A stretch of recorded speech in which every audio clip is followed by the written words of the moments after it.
觉得。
Parda Tursun deb nomlangan joy bor ekan. Shu joyning go'zal manzaralarini mana sizlar bilan birgalikda tomosha qilyapmiz. Bu joylar havosi juda ham toza, juda ham kenglik, bir-biridan go'zal joylar, juda ham chiroyli. Ta'rifga til ojiz. Juda ham go'zal. Shunaqa ham chiroyli bo'ladi. Ajoyib joylar.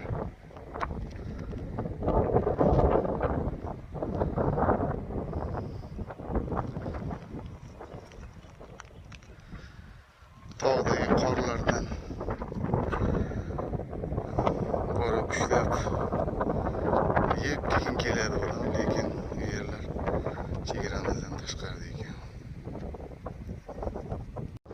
Men har doim kollektivimiz bilan birgalikda dam olish uchun Chodakka, G'ovaga, Parda Tursunga, Nanayga borib turamiz. Yilda bir marotaba. Har doim o'zimga maqsad qilganman. O'sha eng baland cho'qqiga chiqib, hech bo'lmaganda 10 daqiqa, 20 daqiqa musaffo yengil havoda nafas olib o'tirishlikni men doim o'zimga odat qilganman. Bu insonga bir boshqacha dam beradi. Sokinlik, toza havo, eng eskanch havoda mana bu joydagi ajoyib o'simliklar, ularning gullaridan chiqqan shirin hidlar sizni bir boshqacha bir dam olishingizga sabab bo'lib qoladi. Buni qarang. Ulkan tog'lar, bunday chiroyli manzaralar Alloh taoloning mo'jizasi. Tan bermay ilojing yo'q. Ajoyib manzaralar mana. Men hozir turgan joyimizdan qaraganimda eng baland cho'qqi mana shu ko'rindi. Shuni uchiga chiqib bu yerda ham biroz video kadr olmoqchiman. Mana qarang. Mana ajoyib. Mana go'zal joylar. Tetaga ko'tarilganing sayi undan-da chiroylashib ketyapti. Yuqoriga ko'tarilgan sayin havo muzdek yengil bo'lib boradi. Men ayniqsa toqqa chiqish jarayonida yugurishga harakat qilaman. Nimaga? Yugurganingizda bu havodan 2 kere ko'p nafas olasiz. Butun tanangiz musaffo toza havo bilan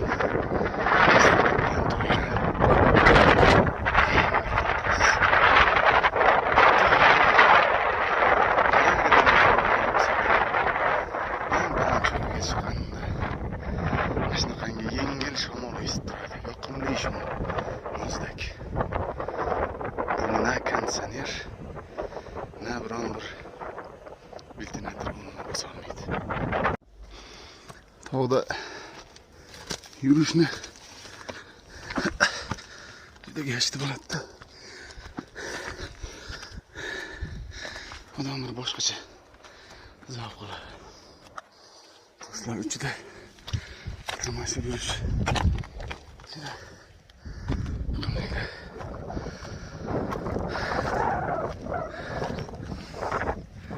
Allah'ın mucizesi de.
Bunga ham chiqaylikchi orqasida bormi ekan?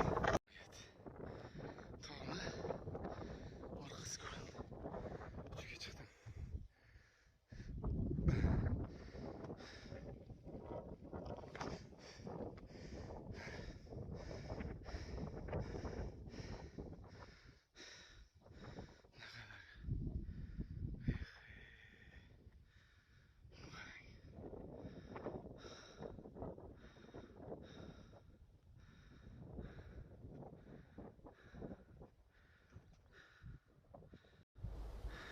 Tog'ning bu tomoni.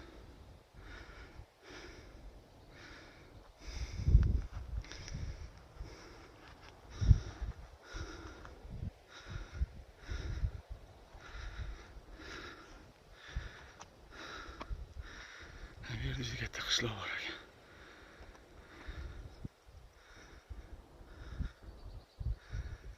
Yerning ne kadar kattaligini qarang.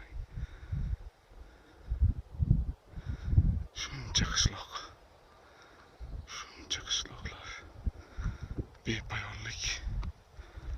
Ko'ryapsizlarmi?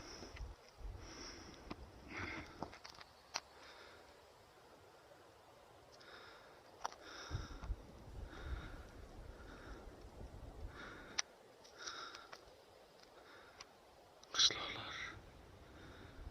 Mana bunda uzoqlikda keyin yana qishloqlar. Ajoyib. Mana tog'ning tomoni. Tog'ning tomonida ham qishloq bor ekan. Qarang, qancha adirlardan o'tib shuncha qishloq. Qarang. Mana. Juda katta qishloq bor ekan. Tog'ning eng cho'qqisiga chiqqanimda tog'ning u tomonida mana shunday qishloq bor ekan.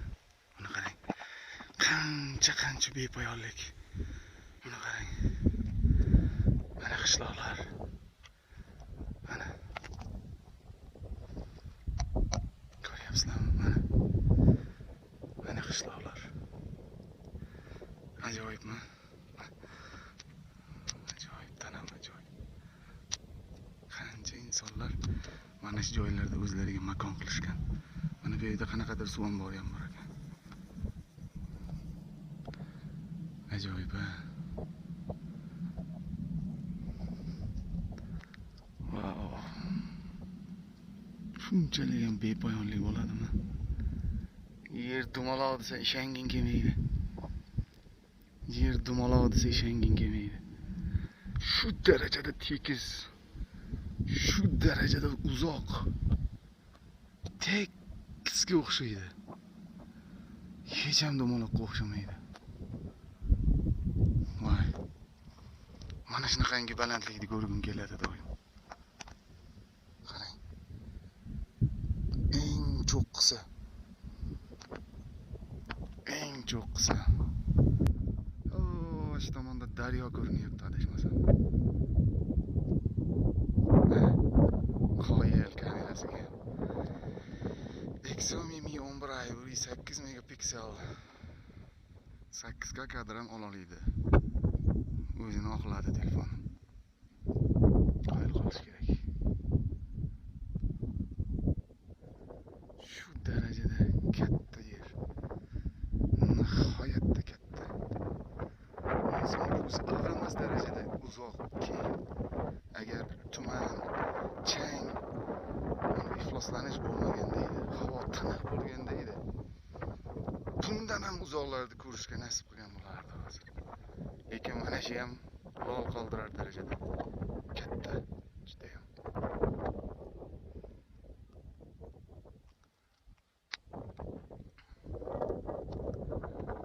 Boyboboyev Botir ustozim aytardi.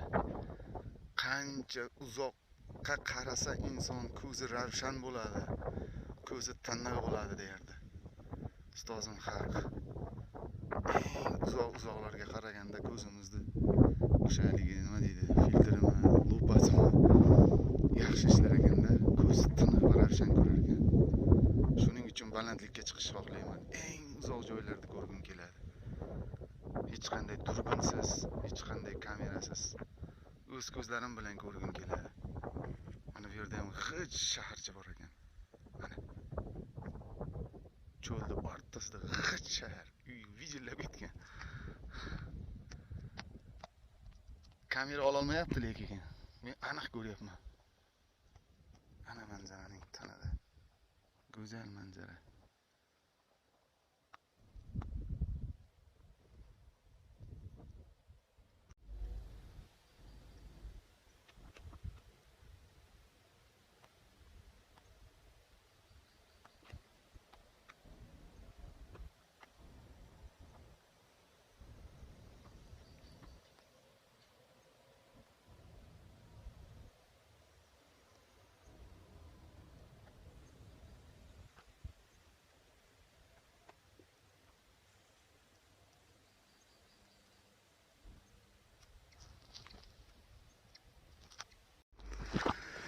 Tog'ni cho'qqisini ham zabt etdik. Ana endi qaytamiz. Mana shu yerda mening telefonimning batareyasi 5% dan kam qoldi deb ko'rsatdi. Endi qaytamiz. Men hozir taxminan mana shu joydan yurib, mana bu joydan chiqib, mana bundoq kelyapman, mana bundoq. Endi bunaqasi tushib ketaman. Shunda ikkita tog'ni ko'rgan bo'laman. Tog'ni bu tomoni. Videolarda ham oldim. Men esa bu tomonda edim. Ikkita qishloqda ajratib turgan tog' ekan bu. Ajoyib manzara, haqiqiy priroda. Haqiqiy tabiat manzarasi. Yerni cheksizligini ko'rgisi kelgan odam mana shu yerga chiqsin. Maza qiladi. Tog'lar to'smaydi. Oxirigacha ko'radi. Ko'zi ilg'agan joygacha ko'radi. Bu yog'i esa tog'lar. Tog'lar ustida qorlar. Bu tomonlarga chiqish man etilgan ekan, chegaramiz hududidan tashqarida ekan. Shuning uchun men bu tomonni tanladim. Ko'rishguncha sog' omon bo'linglar, hurmatli obunachilar. Salomat bo'lasizlar. Aytgandek, mana shu yerga yetib kelganimda o'z nafasim qaytib ketdi. Mana bu archani mana buni oldiga kelganimda уже havo yetmaydigan darajada bir maza qildi odam, muzdek havo. Keyin uni uchiga chiqdim. Uchidan bu tomondan aylanib, yurib, mana bu uchiga chiqib, u tomonni ham videoga olib, ana endi oson yo'l bilan tushib ketyapman. Namoz o'qib olish uchun tog'ning orasida shunday joylar borki, Allohning qudrati bilan juda ham tekis. Bu tepada bor, mana bu joyda ham bor. Shunaqangi tekis joy. Azon ovozi bu joyda eshitilib turar ekan. Azonni eshitishingiz bilanoq tahoratlik bo'lsangiz, bemalol mana shunday tekis joylarda namozingizni o'qib olishingiz mumkin ekan. Do'stlar, mana shu joydan yurib, mana bu joyning uchiga chiqib, bunaqasi uni tepasiga chiqib, bunaqasi tushib keldim. Mazza. Qo'lda biroz jarohat, oyoqda biroz jarohat, lekin taassurot juda ham ajoyib. Kun botyapti do'stlar.